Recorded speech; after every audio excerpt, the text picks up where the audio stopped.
Now there's some good special skyblock slime farms that you can find online based on the fact that since there's no bedrock, you can build on the oops, that's the wrong button, the very bottom layer of the world. If you build only there, you get actually the best rates of any farm, even if you make a whole bunch of layers. Just this bottom layer is the very best rates you can get. So I've been experimenting in this world. Uh, because there's some good farms, but we only have a limited number of blocks we have access to right now. Most people would use magma blocks for the killing in this farm, but all we have right now are campfires.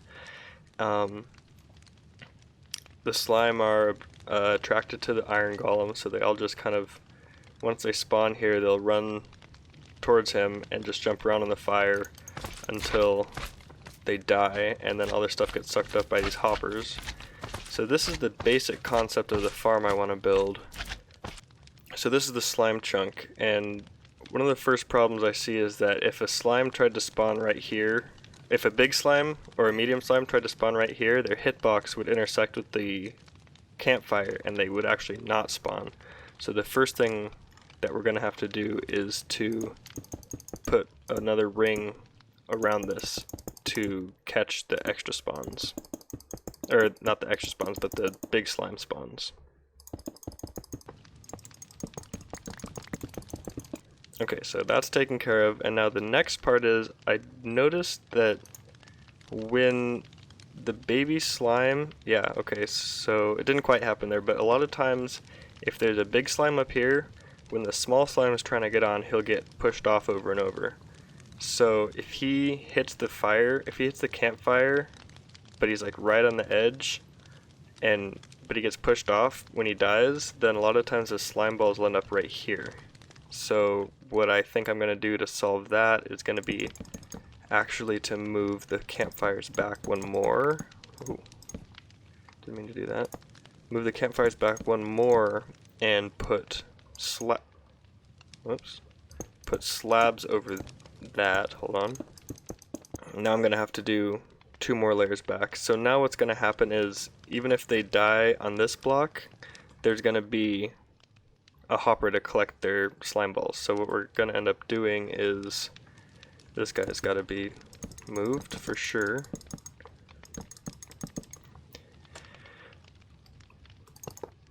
So now we're going to have 3 layers of campfire back here. Okay, so we got 3 layers of campfire back here. I'm going to put the iron golem back in the middle, although I am considering maybe doing 2 or even 3 on this side so that they'll spread out more, because when all of the slimes are concentrated on running towards this one spot, they won't spread out enough, so they'll all just be crowded right here waiting to get onto the campfires. So I think I was using a slab. Oh, that's annoying.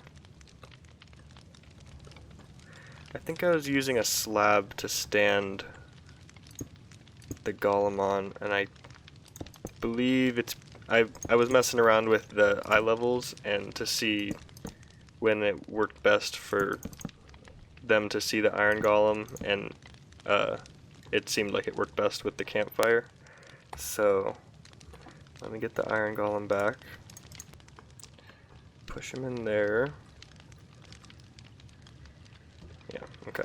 So now they all want to run over and try to kill him, and he's happy to try to kill them back. But the problem is, right now they can get over, and if there's too many, they will damage him, and then eventually they'd kill him, right? So the first thing I wanted to do was to put a level of fences up here. Yeah, so since these are actually a block and a half tall, there's only a half of a block of space that the slimes could get through, and so they wouldn't actually fit. But what I realized after that was if you put the fence over here, this smoke's really annoying, I'm sorry. If the fence is over the first row of campfires, then it'll push the big slime, far enough back that he'll always be jumping around on all 3 campfires, so he'll die even faster, which works for me, right? But this is the basic concept. You got one extra block for big slime spawns, and then this one to catch the baby slimes that die and drop their slime balls off the campfires. And I'm obviously going to have to put this whole setup on every single side.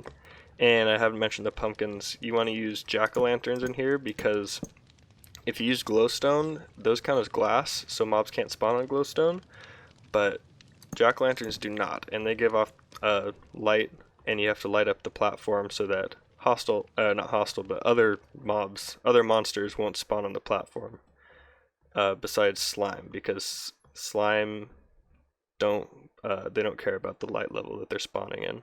Another thing to mention is that they can only see 16 blocks. They look for the iron golem 16 blocks away, so if they're farther than that, it's not going to work. So it's only going to work to about, I didn't count, but probably a little farther than half, so that's another reason I'm going to have iron golems on more sides of the platform than just one side. It's actually not that big of a problem after all that the small slimes could sneak through here, because small slimes only have half a heart of HP, so they actually die immediately when they come into existence because they're on top of the fire. So, and also they don't do damage, so that's another reason not to worry about it.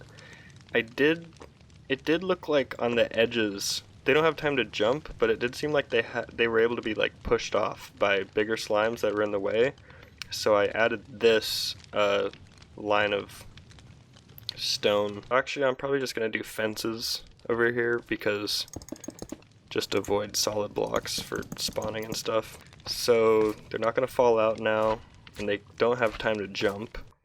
Okay, I built the whole thing up on every single side, just with the one iron golem, and it's looking really great, except it is obvious that they are crowding up too much and aren't always immediately getting burned in the fire, and the idea is that we have to kill them as fast as possible so that they aren't filling up the mob cap and more slime will spawn sooner. I set it up so that there's 3 iron golems on each side, and so far it looks perfect. I think this is perfectly ready to be built up in the survival world. Alright, we're back here in the world. It's actually been like 4 months since I recorded that last clip, but as I recall, we have to find the place that we want to put the slime farm. And I'm thinking I want it out of render range of this main area, because I don't want it to be going all the time and making it, and I don't want stuff like that to add up and start to lag our main base. And I don't actually want it next to the witch farm, which I originally thought I did, because I'd rather just have them have separate rates so they can both be efficient. So I think probably what I'll do, branch off in a different direction, like maybe I'll just go that way, until I'm out of render range of this main area and I find a slime chunk. So let me just find this slime chunk really quick. Another thing we gotta prepare for early on is the pumpkins that we're gonna need. I have some seeds here and I have some more pumpkins in the wandering trader chest, but I'm just gonna plant the seeds now so I can hopefully have enough pumpkins by the time I need them.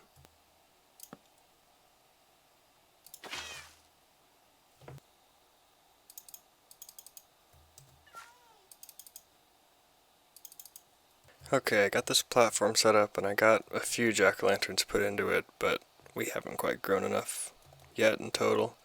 So I also have what should be enough hoppers. It's a lot of hoppers. And I'm gonna put those in next just to get the ball rolling. I'm gonna have to trade a lot with the villagers to get enough campfires. That's the main thing, and then pumpkins is the other thing we're gonna have to wait on for the floor and for the iron golems. So I guess I gotta figure out where I want the hoppers to send the slime balls. And I'm thinking that I'm gonna have each side feed into its own chest, just so I can have a little more storage space. Because since this is on the bottom layer of the world, and I don't even have cobblestone yet, so I can't make droppers. I can't really get the items above the bottom level, because any system to get it up involving a water elevator or a hopper elevator, you need cobblestone to make the dropper or the hopper or whatever. or not hopper, dispenser. So for the time being, the slime balls are all staying in the bottom layer of the world until I pick them out of a chest. So I'm going to make each side of hoppers feed into its own chest. Turns out that wasn't even close to enough hoppers. That right there looks like more slime than I'm going to use for a long time, to be honest. Alright, I set up the platform and I put in all the hoppers and I put on this slab layer, and so now I think I have... No, I don't think I have enough campfires, but I'm going to start putting the campfires from this side. And after that I'll do the fence line, and then I can just start putting in the... Whoops. Putting in the iron golems as I get enough pumpkins. This is already a pretty good farm, not gonna lie. Alright, the slime farm's all finished up. I ended up putting, I think, 20 iron golems in total. I put 5 on each side just because they fit and it seemed like it would help to spread the slime out more. And we're getting really good rates from it. I already have, I would guess, probably a full chest of slime balls by now, but let's go check. Yeah, this one has the most because, like, I spend the most time on this side, so before the iron golems were in, the slime would all go to that side. Oh wow, yeah. No, we have plenty of slime balls now. If there was a way to turn the machine off, I probably already would do it, but that's not gonna happen. So yeah, we've got about 2 chests full of slime balls. Ooh, I hope the frame rate's okay in this clip. It's been kind of rough lately. I think the campfires mess it up. Also 20 iron golems. So yeah, that's a slime farm. That's about all I have planned for this episode. Still no lava bucket, obviously, or I probably would have told you in excitement. I met a few more wandering traders during this episode, but still nothing. Yeah, I'll see you guys in the next episode.